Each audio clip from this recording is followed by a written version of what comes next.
बोलो श्री प्राणनाथ प्यारे की जय। श्री सतगुरु महाराज की जय। श्री बाईजुराज महारानी की जय।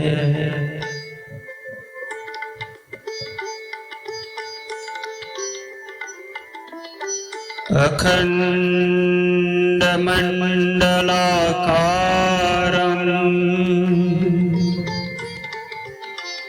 व्याप्तं येन चराचरं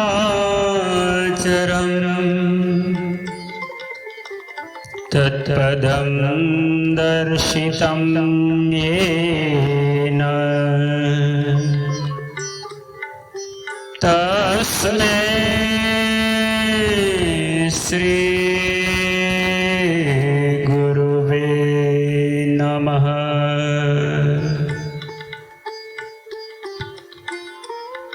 जगदाधार जगतपते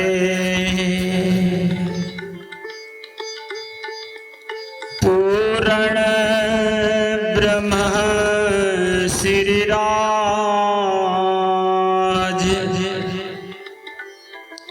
बिनवूं दो करबद्ध हो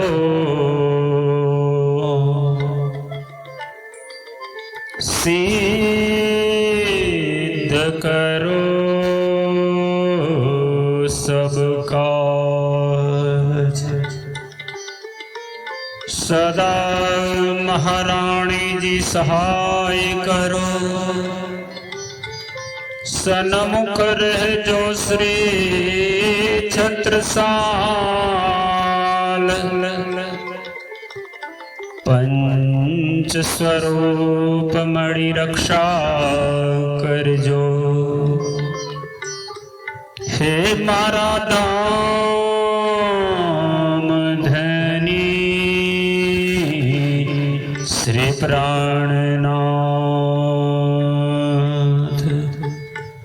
मारा दाम धनी श्री प्राणनाथ। बोलिए श्री कृष्ण कन्हैया लाल की जय। आइए पूर्ण ब्रह्म अक्षरातीत पार ब्रह्म पूर्ण पुरुषोत्तम चिदघन आनंद स्वरूप सच्चिदानंद श्री राजश्यामा जी के देवी अनुरी चरणों का ध्यान करते हुए पुनः परमधाम का अखंड आनंद एवं आत्म जागृति का ज्ञान प्राप्त करके अपना मूल स्वरूप परमधाम मूल मिलावामा श्री राज जी के चरणों में जो माया का खेल देखने की चाहना से मोहरो भी निंद्रा में सोया हुआ है, इसे जागृत करके इस माया जन्य मानसिक दुखों से मुक्ति प्राप्त करने श्री विजयाभिनंद बुद्ध निष्कलंक अवतार महान बुद्धि के सागर ब्रह्म प्रियाओं के सदगुरु हादी श्री इंद्रावती जी स्वरूपा महामती श्री प्राणनाथ जी की जागने के ब्रह्मांड की महान लीला में जागनी लीला में जो ब्रह्म ज्ञान बेहद वाणी अखंड वाणी प्रकट हो रही है। जो इस संसार में कहने योग्य नहीं थी, इसलिए बार बार कहते थे। न कहवाए माया माहे वाणी, पण साथ माटे कहवाणी। साथ ने हृदय रमाडवा, मैंने शब्दों माणी। जिस ब्रह्म ज्ञान से ब्रह्म सृष्टि तो जागृत होकर के परम आनंद को प्राप्त करेगी, पर समस्त सचराचर जगत को भी अखंडत्व मिलेगा। जीवों को भी 8 प्रकार के विस्तों में मुक्ति मिलेगी। सारों की सुख कारणे तू प्रगट भई महामत। समस्त संसार के लिए सुख देने, सबकी मनोकामना पूरी करने हमारे प्राण वल्लभ प्राण प्रीतम धाम के दुल्हा श्री प्राणनाथ जी के रूप में प्रकट हुए। आपके मुखारविंद से प्रकट हुई तारतम सागर इलम वाणी, जिसे ही श्रीमुख वाणी के रूप में 14 ग्रंथों में 18,758 चौपाइयों में ब्रह्म सृष्टि को जगाने के लिए ज्ञान अवतरित हुआ। यही तारतम वाणी के पंचम ग्रंथ श्री प्रकाश हिंदुस्तानी के 31वें प्रकरण, जिसमें इंद्रावती जी के मुखारविंद से बेहद वाणी का प्रकटन हुआ है,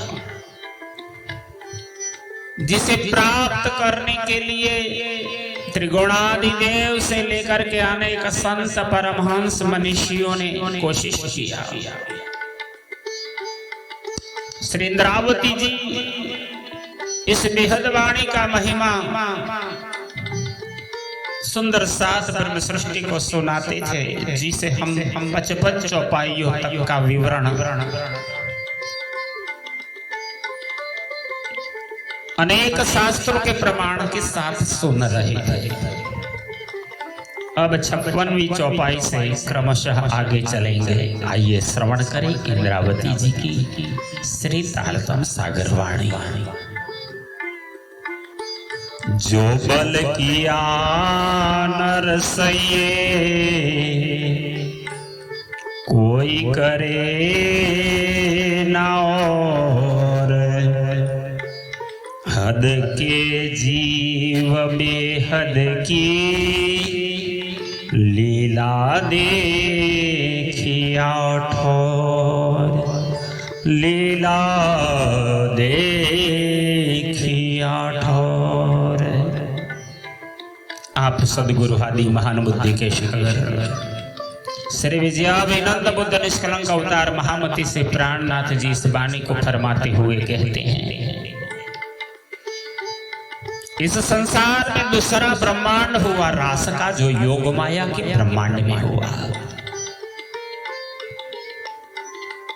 ये लीला योग माया के बेहद ब्रह्मांड में गर्थी तीत और ब्रह्मांड से अलग प्रकट हुई, जहाँ श्री राज जी, श्यामा जी और सखियों ने योग माया का नूरी तन देह धारण किया, जहाँ पंच तत्व का शरीर नहीं है। जो मौन लीला है, इनकी प्रतिबिंब और प्रतिभाषिक लीला इस संसार में हुई। जिस लीला का वर्णन सुखदेव जी ने 5 अध्याय श्रीमद् भागवत में किया, जिस लीला को प्रतिबिंब प्रतिभाषिक लीला को कुमारिकाओं ने अनुभव किया, वेद रोजाओं ने अनुभव किया, स्वयं महादेव जी भी इसका रस का पान कर चुके हैं। और यही लीला अब संसार के जगत के जीव जिसे हद के जीव कहे हैं वो भी बेहद की लीला को प्राप्त करने का अवसर प्राप्त कर लिया। रास की लीला का वर्णन करने का जो प्रेम पूर्वक प्रयास नरसैया, जो गुजरात का एक भक्त था, बिलखा गांव में, जूनागढ़ में रहता था, उस नरसिंह मेहता ने कृष्ण भक्ति में इस रास लीला का भी अनुमोदन कर दिया। प्रेम पूर्वक प्रयास नरसैया ने किया है, ऐसा प्रयास दूसरा कोई नहीं कर सकता। हद के जीव बेहद की लीला देखिया ठोर। वो नरसिंह मेहता पूर्व जन्म में मुचुकुंद ऋषि थे। श्रीमद् भागवत में कृष्ण की लीला में जब जरासंध से युद्ध की घोषणा हो गई और काल यवन जरासंध की सेना का सिरदार बन करके आया, तब से कृष्ण जी और बलराम जरासंध से लड़ाई के लिए रण मैदान में खड़े थे और आगे काल यवन को देखा। पहले तो युद्ध करने हेतु तो इन्होंने वैकुंठ से 2 रथ मंगवाए, शंख चक्र गदा पद्म हल और मुसल प्रकट हुआ। पर जब देखा कि काल यवन को वरदान है, इनके सामने जो कोई भी लड़ाई करने आएगा इनकी दुगुनी शक्ति इनको प्राप्त हो जाएगी, तब श्री कृष्ण ने जो अवतार कार्य कर रहे थे, भूभार हरण कर रहे थे, असुरों को संहार कर रहे थे, धर्म की स्थापना के लिए लड़ाई करते थे, उन्होंने समझ लिया कि मैं इनके साथ नहीं लड़ पाऊंगा, इनको मार नहीं सकता लेकिन मरवा सकता हूं। तब भगवान श्री कृष्ण मथुरा से भागे, पीछे काल यवन मार मार करके दौड़ रहा है। दौड़ते दौड़ते श्री कृष्ण जी जूनागढ़ में आए, जहां मुचुकुंद ऋषि के कंदरा के अंदर सतयुग से तपस्या में लीन निंद्रा में अधीन थे। उन्होंने वरदान लिया था, जो मुझे जगाएगा, जिस पर मेरी दृष्टि पड़ेगी, मेरी समाधि को तोड़ेगा, वो जल जाएगा। तब भगवान श्री कृष्ण ने वहां पहुंचकर अपना पीतांबर मुचुकुंद ऋषि को उड़ा दिया। पीछे काल यवन आया, सोचने लगा यही कृष्ण ने मुझे मार्ग भटकाने के लिए ये ओढ़ के सो गया है, तो जोर से लात लगाया। मुचुकुंद की निंद्रा टूट गई, समाधि टूट गई, आंखें खोली, दिव्य रोशनी निकली, काल यवन जल के भस्म हो गया। अब मुचुकुंद ऋषि जागृत हो चुके थे, तब भगवान कृष्ण वहां प्रकट हुए। मुचुकुंद ऋषि ने प्रणाम किया, कृष्ण जी ने वरदान मांगने को कहा। तब भगवान कृष्ण से वरदान मांगते हुए कहा, मुझे आपकी अनपायनी प्रेम भक्ति प्रकट हो। और शास्त्र प्रमाण देते हैं वही मुचुकुंद ऋषि नरसिंह मेहता के रूप में जूनागढ़ में फिर मनुष्य तन धारण करके वैकुंठवासी श्री विष्णु भगवान के परम श्रेष्ठ भक्त बने। वो जीव तो संसार का था, हद का जीव था, पर बेहद की बात नरसिंह मेहता ने रासलीला का दर्शन करते हुए अपना हाथ भी जल गया मसाल के साथ, ये भी याद नहीं रहा, इतने मग्न हो गए थे। श्री जी महाराज ने सुंदर साथ जी को एक दृष्टांत देके इस बेहद वाणी का महत्व बताते हुए कहा, हद के झूठे प्राणी इस बेहद की लीला देखे बगैर कैसे वर्णन कर सकता है। देव जैसा जैसा देखा, पर याद रखना इन्होंने भी प्रतिबिंब लीला को देखा था। नरसैया दौड़िया रस को वानी करे रे पुकार, श्री इंद्रावती जी कहते हैं, यद्यपि नरसैया ने रास के प्रेमानंद के रसास्वादन करने का बहुत प्रयास किया, जैसा कि उसकी वाणी से स्पष्ट है, रस हुआ जाए अंदर आड़ी दरवाजे चार। पर नरसिंह मेहता ने स्पष्ट कर दिया, किंतु उसे अखंड रास तक पहुंचने में स्थूल सूक्ष्म कारण और महाकारण, ये चार बड़े दरवाजे पार करने कठिन थे।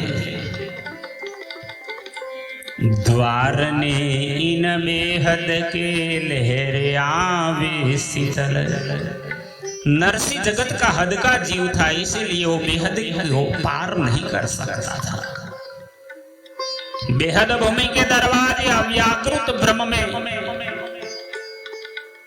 रास की लीला की शीतल लहरों का रस प्रतिबिंब की लीला द्वारा आता है।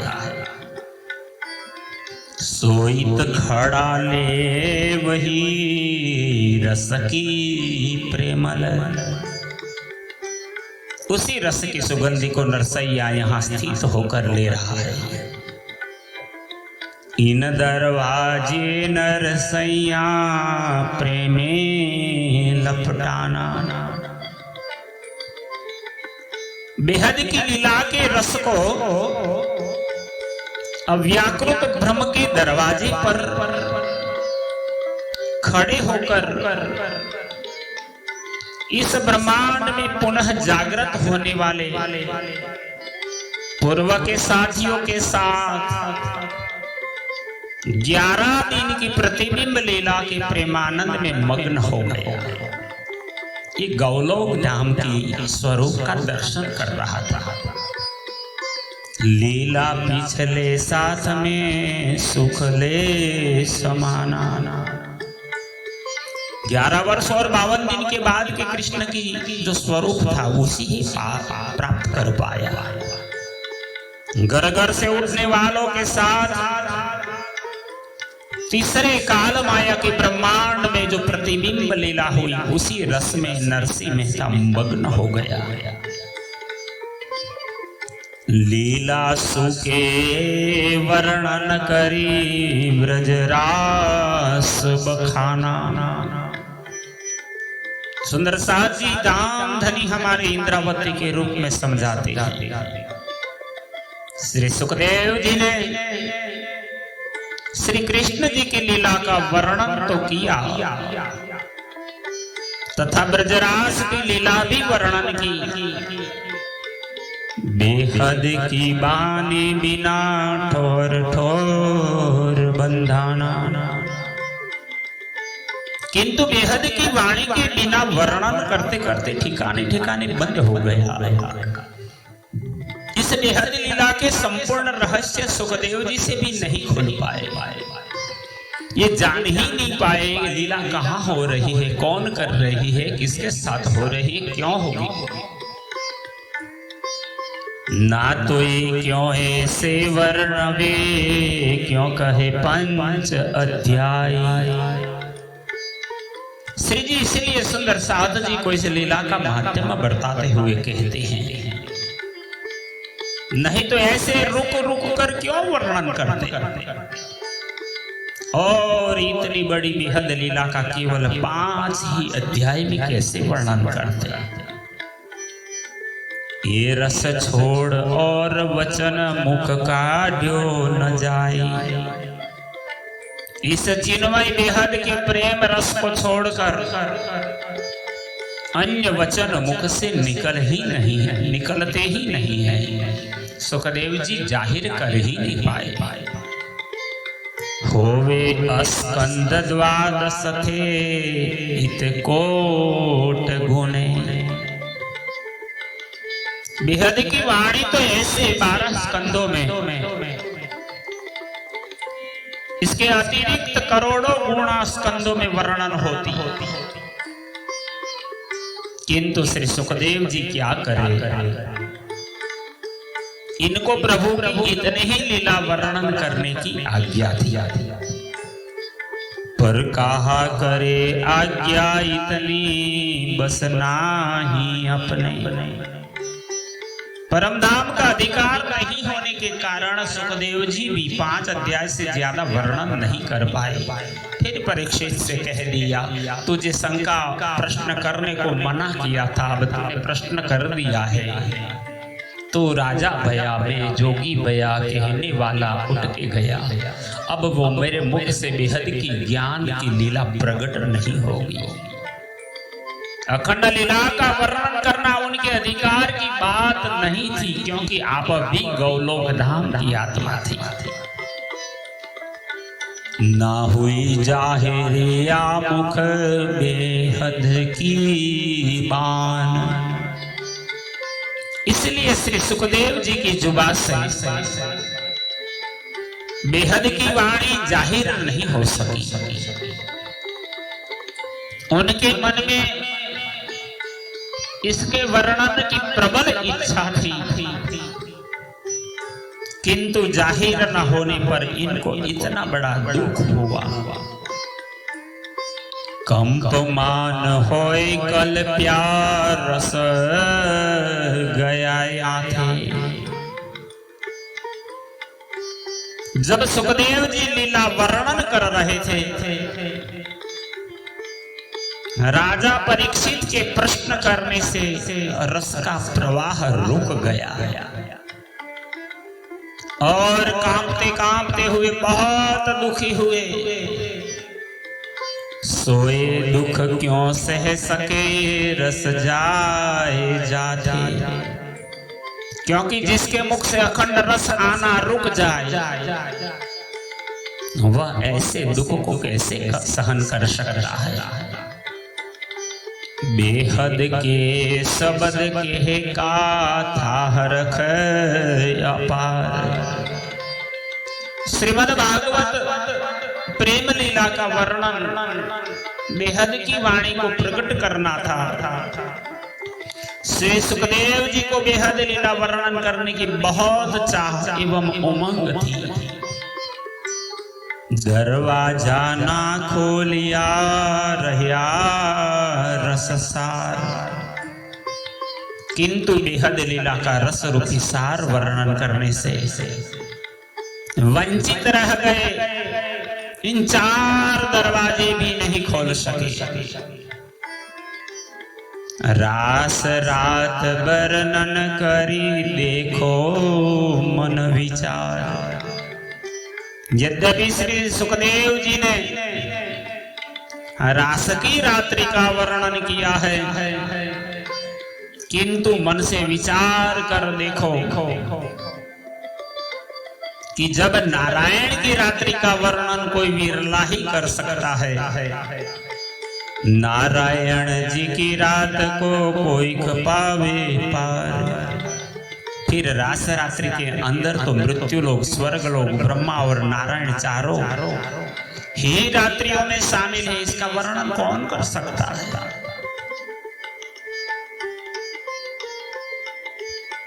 पर पार नहीं रास रात कोई तो बेहद कही।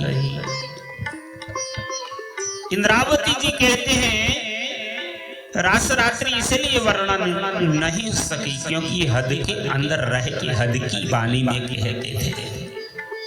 क्योंकि रास की रात्रि बेहद कही गई है, इसका तो पारावार ही नहीं है, वो तो अखंड है।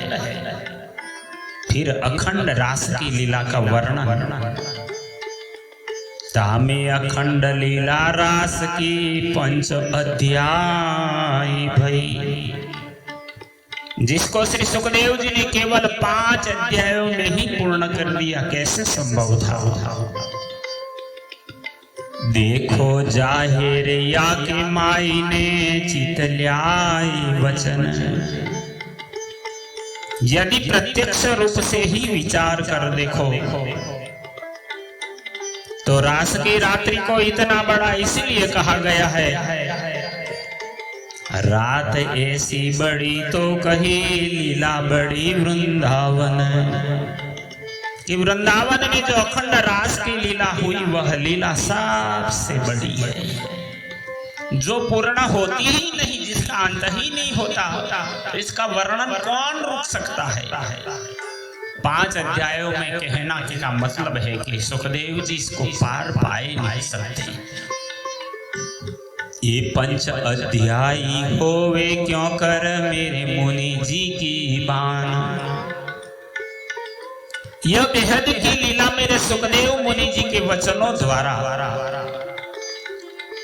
5 अध्यायों से ही किस प्रकार वर्णन हो सकती थी, किंतु क्या करे, जब रास के प्रेम रस का महत्व वर्णन करने का समय आया ही था कि राजा परीक्षित ने प्रश्न किया, पर सारस में बिचट क्या रस आए सुजान। पर परीक्षित के प्रश्न करने पर मुनि जी को रुकावट आ गई। वो बेहद की शक्ति जो बोल रही थी, सुना रही थी, जिनके मुख से प्रकट हो रही थी, वो रुक गई और उसी समय प्रेम रस में अटक कर रह गए। दुख हुआ बहुत कल्प्या पर कहा करे जान। महामती श्री प्राणनाथ जी ने इस प्रसंग को बताते हुए बेहद वाणी का महिमा गान किया है। अखंड वाणी महत्व क्या है। श्री सुखदेव जी को रुकावट आ जाने से उनका दिल दुख से व्याकुल हो गया, किंतु वह जानकार होकर भी क्या करे। पात्र बिना पावे नहीं रस बेहद जान। उसी वक्त इस संसार में बेहद की आत्माएं अवतरित ही नहीं हुई थी। न तो अक्षरधाम की आत्माओं का अवतरण हुआ था, न ब्रह्म सृष्टि का आगमन हुआ था।